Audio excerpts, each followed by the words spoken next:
เข่านอกอาจารย์เป็นสิเทศสู่ฟังต่อครับตันเข่าไปนั่งฟังเทศไปแน่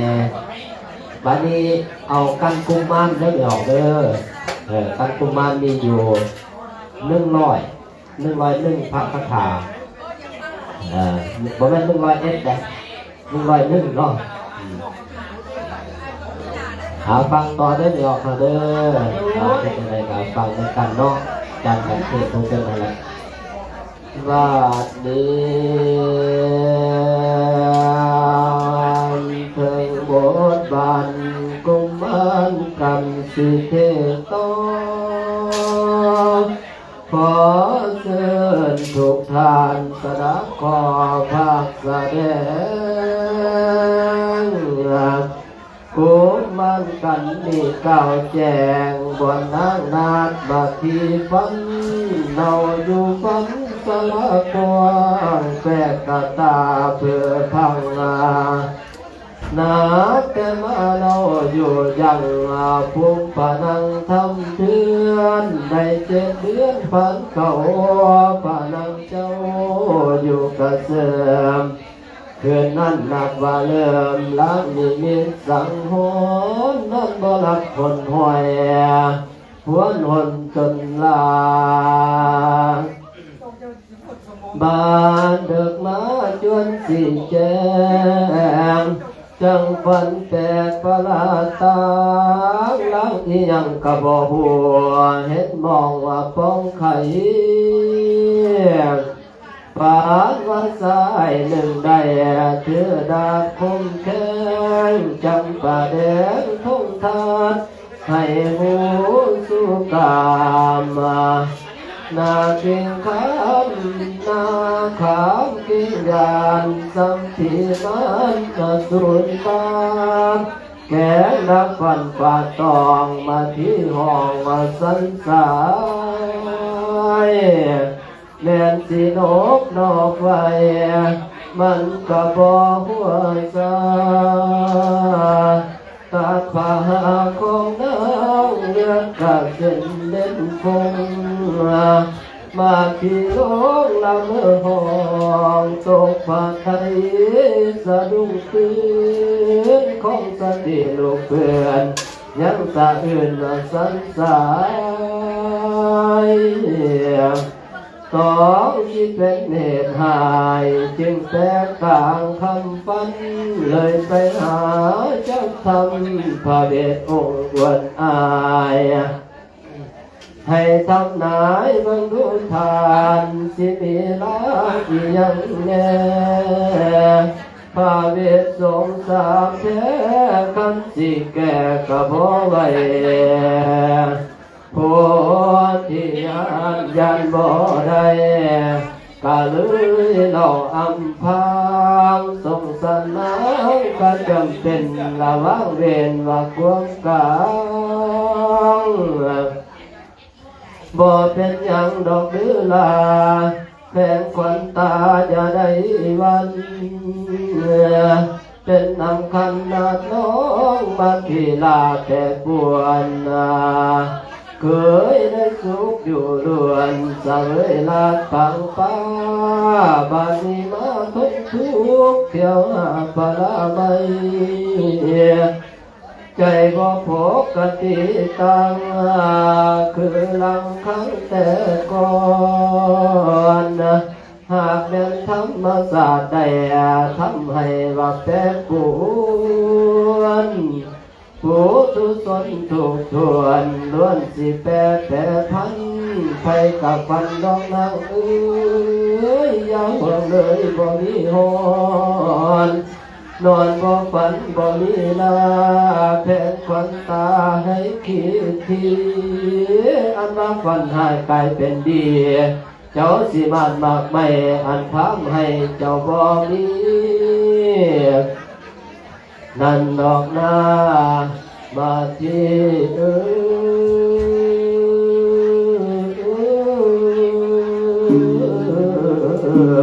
น้อ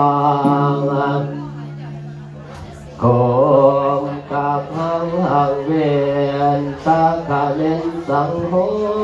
รณ์ใจอับ บอนคณิงคิดนิมิตฝันบ่ดีแล้วภายว่าดีก็ตามแล้วบ่ดีใจบ่คิดจมกับอาสมปลุกลูกหลายสงลางว่าสวยสี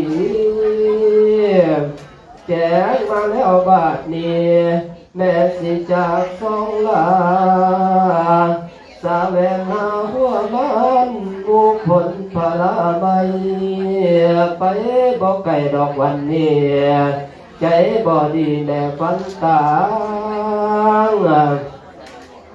กันหานางเจ้าอยาอ่อนกวนอายแอวผีสา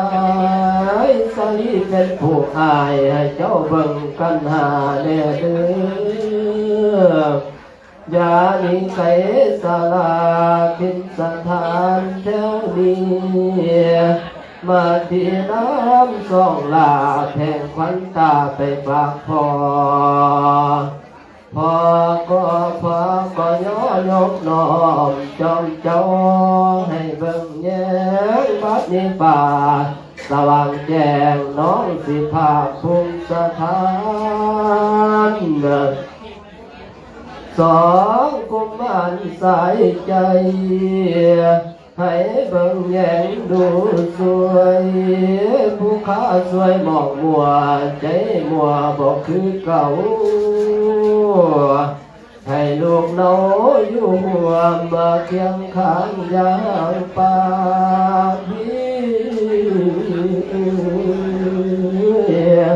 ฟ้าแล้วก็ได้ทราบภายกระตาคือเสียมมา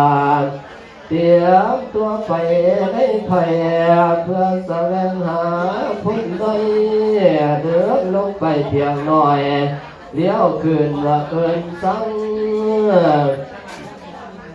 ใจภาวะคิดครัวคิดคุณวายบุญบ่อยากไปอยู่กันอยู่บ่ได้ลูกอ่อนสิหิวโหยทางคิดหวยแห่งหิวดังตาเขียวลมตองแนมเบิ่งแถวแนวไม่ดวงผ้าไทยว่าอีกอ่อนจอนเข้าไปเลือกลามทะล้ำเข้าป่าไผ่เบ็ดใส่ต้นมากไว้วัดเคยเกี่ยวทองหาสู่วันมากำลังสุกเพิ่มเหลืองเต็มต้นปองผ้าไทยสีสาดว่าสีทานสองลาพามันเหลียวหลังนะสองลาไปใส่นอนวางหันยังเห็นหลับหล่อมาเยี่ยมพอมาอันกะบ่หูว่าสองคนอะไรป่าไปซ่อนตัวอยู่ในสาเหตุว่ากลัวเกียงยานพามันผาหน้าเรืองเป็นเสียงคู่พระเวทเจ้าว่าทำเบ็ดอีกเขี้ยวให้สองเดียวแลนนี่พอสมสาตั้งแต่กี่ว่าพระเวทนั้นใจบุญพาจอมคุณสันดอนจึงก้าวแจ้งทะเลตาเฮาสิทานจริงนะสิมาบอกท่านให้ลูกของเฮาอาศิยานจึงทานต้องมาสอนตนถ้าอยู่นี่ละพอตูคอยสิคอยนำมาบุญเดียวกับมาบ่ทันนานสิมอบทานว่าจริงแท้พระองค์และเลี้ยวเดินหาตั้งหลายยานลูกทั้งสองเจ้าอย่ายานฮิตมาพี่ที่ท้อมาตาปล่อยเขาเดินลาขอสะโพกคาลานี้ไว้กันหน้าสาดีเจ้าและนี่ละบนเกี่ยวและทีเดียวอยู่ในนี้ ปัญญาดีสีเด่นเห็นแต่ไหวขึ้นแล้วโอ้น้อแก้วสลัดเรือโอ้ว่าธรรมศาสตร์เสือสัตว์โลกทั้งหลายยอมยันตายเอาตนได้ลิบนี่ว่าโลกดีลูกสาลีและกันนาแก้วก็คือดามเอาตัวลดยอดดวงใจพอดีขาวนี่บ่แม่นตายลูกอยากคิดอยากหาย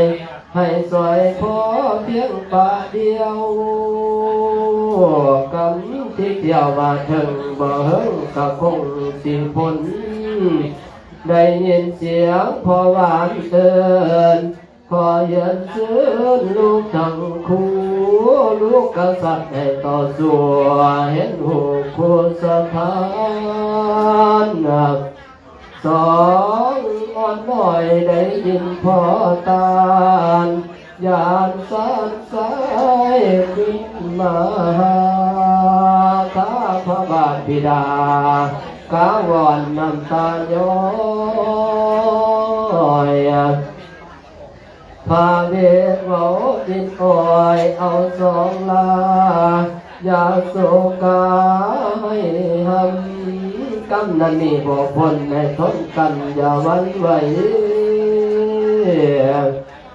นั่นล่ะนาลูกคำ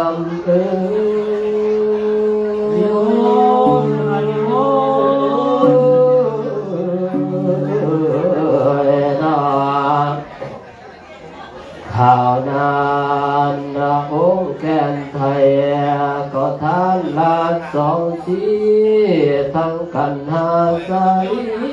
กะลอนโตมานังย้อยสอบกะเหวนไทยนำหลังพามไปเยื่อยเยื่อยไว้ก็เมื่อยบ่ได้พามเท่านั้นแกดึงจังว่าเขือผูกถึงถึงโถกทั้งตีก็มีแต่ฟังได้ห้ำให้ว่าน้ำโกนนาลูตุนสองลาเวทนาทนทุกข์โศกสะตาต่ำต่อยบุญหน่อยถอยพลาเกิดเป็นลูกเจ้าฟ้ายังได้ทุกข์ทรกรรมจำต้องมาเหนดังผู้จนว่าคนให้ผ่านก็จริงไหลบ่มีเวรหากเวรกรรมแต่ศาสตร์ก่อนสองบังอ่อนตั้งแต่กี่ก็เคยข่าวอธิษฐานไผก็บ่อาจขามนี้คู่กำลินเคยทำเทียนทำคอต่อกันเอาไว้อุปมาคือสุ่มเสือจนฟ้อนกับงูเห่าก้ากับนกเขาเข้ากี่ได้ก็วินผายาบาดบ่มีเว้นเห็นกันต้อยโตตีพอเวรนี้จะเข้าหลังดังทามกับสองหน่อยมันบอกอ้อยสาแล้วหมดแล้วกระแสน้ำหน่อยหนึ่งตำต่อยตองตีหินก่อนนวลทลาคาดลาดลมข้างกระฟาดใส่พื้นโจรว่าวินสลบมีดข้างกระไตทาบใส่พื้นนั่นละนาสาธาโยนโยนามบาดว่าพามลูกขึ้นมาโง่เย่ขึ้นสองกุมารกมิตรจีรีอิตาพามโกดกามึงหน้าบัดไรทันคิดแต่เพียงเท่านั้น ขึ้นไปภูมิสุมาลีขึ้นไปสู่พระมุนีเห็นแต่สองเสียกำลังโปบกอดพระฤาษีเจ้าพามก็เอาตนเข้าถึงองค์ผู้ทรงแทนหลักสกแทนอ่อนลามาแล้วก็เล่าตีสู่บ่ฟังในบาทนี้กุสิเสือเชื่อกุสิสีเถือกนังพระเวทฟังเกือบปดใจบ่ได้ฟังให้วันหังหอนเห็นแต่ภาพตีตนสองกุมารอ่อนบ่ยันเดชเกิดกิเลสลูกเบื่อหรือสิขาบักหาพามคิดแล้วกลับมาตกขมาคามสติตื่นขึ้นมาถูกปันได้สิทนหาเพราะว่าทานไปแล้วหมดสู่แล้วสงบนิ่งบ่ไว้ทิ้งตั้งเพียงเสียงสองลาหำให้ไก่ก็ยืนออกห่างหายถูกแม่นสองน้องอายพอถือเข็นเข็นหน้าพาแมงตีทวีขาขอว่าเฮหนสาลีอ้อยปลมน้องโอสาเอาเจ้าอย่าให้ตกข่าวกันแล้วล่ะเส้นที่ห้องกระเป๋าได้แหงห้องให้คนแห้งหายเงียบเธออุดทุนหัวพิสิทธิ์ว่านักเองกอดเลือนน้องลังไหลมองเห็นกันหายโศกีสะอื่นต่อ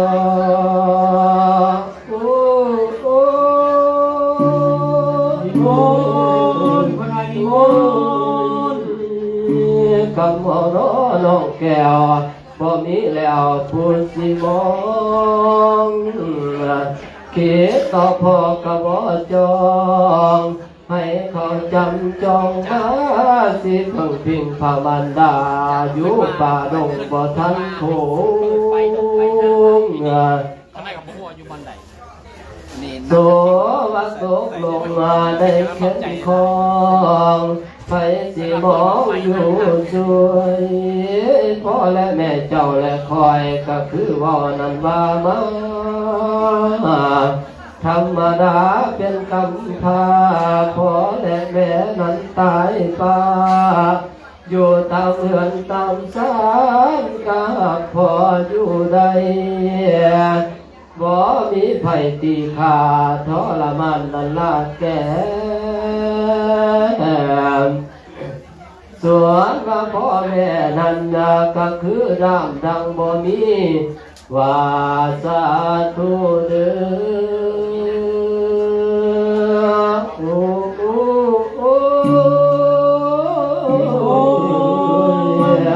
เทวดาอยู่ในป่านี้ให้ทรงเพศทรงสารทรงกุมารบ่มีภัยสิเพิ่งพิงว่าอิงโสนเพิ่งข่าวโจรลูกขอไว้อย่าให้ตายฝากพ่อแม่ให้ได้กลับเทียงให้ได้กับเต่าเทียงแท้เห็นหน้าพ่อแม่โตน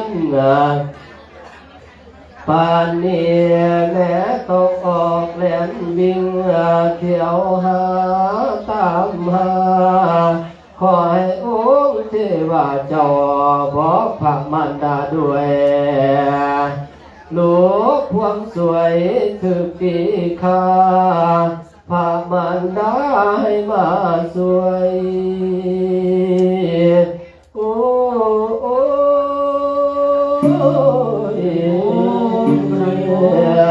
ให้มาสวยลานน้อยน้องข้ายังอ่อนหน่อยให้ตีต้องแต่ผู้เดียว ผาแมงห่มห่มห้อง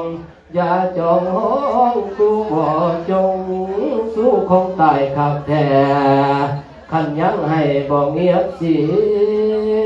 ยงบอกแต่พ่อหูเรื่องว่าเศร้าไว้ก่อนกุมารกันยังบ่ทานชีวิตดงสิไว้ลงปกเอาไว้พาไปไกลเยินบังเอิญพัดตะเวนคำคาถาทำตั้งห้อยหนึ่งยังบอกกายฟังมาทีสิได้บรรยายขึ้นสู่ภูมิสถานเดินนิทานสลับก่อนภาคปฐมเบื้องแหลเป็นสำนวนลาวแท้ให้แลลิงสิวเรืองกุมารจบบาดเบื้องสิลงแลก่อนละเดือสานทา